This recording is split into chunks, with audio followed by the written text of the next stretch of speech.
दोस्तों नमस्कार। कश्मीर की वादियों में उस दिन शांति टूट जाती है जिस दिन पहलगाम में एक आतंकी हमला होता है और 26 मासूमों की जान चली जाती है। इसके बाद सरकार से जवाब मांगा जाता है और सरकार इसका जवाब देती है ऑपरेशन सिंदूर से। यह एक सैन्य कार्रवाई नहीं थी बल्कि एक जवाब था भारत का कि आतंकवाद को उसकी जड़ में जाकर खत्म करेंगे, चाहे इसके लिए सीमा पार ही क्यों न जाना पड़े। इस घटना के बाद भारत और पाकिस्तान के बीच तनाव बढ़ता है, सीमा पर गोलीबारी की घटनाएं होती हैं, दुनिया भर की नजरें इस क्षेत्र पर टिकती हैं और कई अंतर्राष्ट्रीय विश्लेषक यह कहने लगते हैं कि हालत इतने गंभीर है कि भारत और पाकिस्तान जैसे दो परमाणु शक्तिशाली देश सीधे जंग में उतर चुके हैं।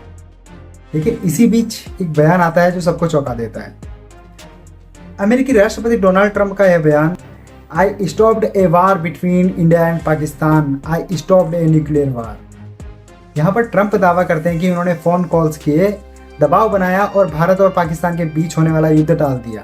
सोशल मीडिया पर ट्रंप मीडिएशन ट्रेंड करने लगा, कुछ ट्रंप को शांति दूत बताने लगे, लेकिन वहीं दूसरी ओर ये कहने वाले भी बहुत थे कि ट्रंप हर चीज का क्रेडिट लेना चाहते हैं। लेकिन भारत सरकार ने तत्काल रूप से जवाब दिया। विदेश मंत्रालय ने साफ किया कि दिस इज स्ट्रिक्टली बिलेटरल, यानी कि कोई तीसरा पक्ष भूमिका नहीं निभाता है। यानी भारत ने ट्रंप के दावे को सीधे सीधे नकार दिया।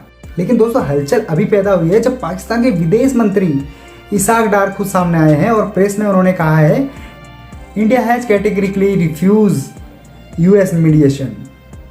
यानी पाकिस्तान ने यह मान लिया कि भारत ने अमेरिकी मध्यस्थता को ठुकरा दिया था। तो अब सवाल यह बनता है दोस्तों कि सच कौन बोल रहा है? ट्रंप का दावा कितना सच था? भारत का रुख क्या एक बार फिर सही साबित हुआ है? और पाकिस्तान का यह बयान उसकी मजबूरी है या उसकी रणनीति? दोस्तों भारत और पाकिस्तान के रिश्ते हमेशा तनावपूर्ण रहे। इसकी जड़ 1947 के विभाजन से जुड़ी है। कश्मीर का सवाल उस समय पैदा हुआ जब पाकिस्तान समर्थित कवालियों ने कश्मीर में घुसपैठ की। भारत ने अपनी सेना भेजी और पहला युद्ध हुआ। संयुक्त राष्ट्र ने उस समय दखल दिया, युद्ध विराम हुआ, लेकिन भारत ने उस समय भी कह दिया कि यह एक द्विपक्षीय मुद्दा है, यहाँ किसी तीसरे की कोई ज़रूरत नहीं। 1965 में पाकिस्तान ने फिर कोशिश की, ऑपरेशन जिब्राल्टर। उनका मकसद था पाकिस्तान में बगावत कराना। भारत ने जवाब दिया, दोनों देशों के बीच बड़ा युद्ध हुआ, टैंकों की लड़ाई तक नौबत आ गई। सोवियत संघ ने ताशकंद समझौता कराया, युद्ध समाप्त हुआ, लेकिन भारत ने अपनी नीति नहीं बदली। उन्होंने उस समय भी कहा कि यह द्विपक्षीय मामला है। 1971 में हालत और बिगड़ गए। पूर्वी पाकिस्तान में आंदोलन भड़का और बांग्लादेश बना। इस बार अमेरिका ने पाकिस्तान का साथ दिया और सोवियत संघ भारत के साथ खड़ा रहा। युद्ध का नतीजा था कि पाकिस्तान के दो टुकड़े हो गए। अब दोस्तों बात आती है 1999 कारगिल युद्ध की। पाकिस्तान की सेना और आतंकियों ने भारत चौकियों पर कब्जा करने की कोशिश की।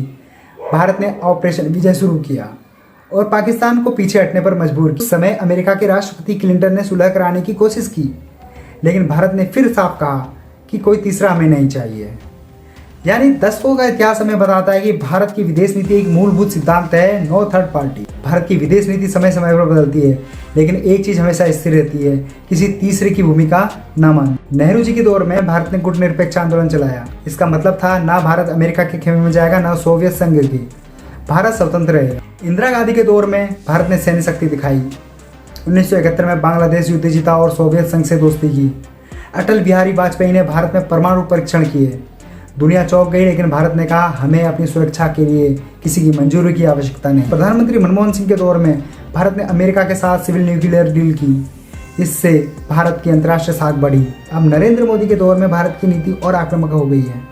Surgical strike, Balakot air strike और ऑपरेशन सिंदूर, यह सब दिखाता है कि भारत अपने मुद्दे खुद सुलझाना चाहता है। दोस्तों पहलगाम हमले ने पूरे देश को हिला दिया था। लोग कह रहे थे कि हम कब तक आतंकवाद झेलते रहेंगे। सरकार ने जवाब दिया और यह था ऑपरेशन सिंदूर। यह एक मल्टी लेयर ऑपरेशन था। इसमें सबसे पहले इंटेलिजेंस ने आतंकी ठिकानों की जानकारी जुटाई। उसके बाद वायुसेना और थल सेना ने संयुक्त योजना बनाकर तैयारी की। मिसाइल, ड्रोन और एयर स्ट्राइक से पाकिस्तान की सीमा के भीतर ठिकानों को निशाना बनाया गया। इसका नतीजा यह रहा कि कई कैंप तबाह हुए। दोस्तों पाकिस्तान के मंत्री ने साफ कहा कि India has categorically refuse US mediation, it's bilateral. उन्होंने यह भी कहा कि बातचीत होनी चाहिए, लेकिन उसमें आतंकवाद, व्यापार, अर्थव्यवस्था और कश्मीर सब शामिल होना चाहिए।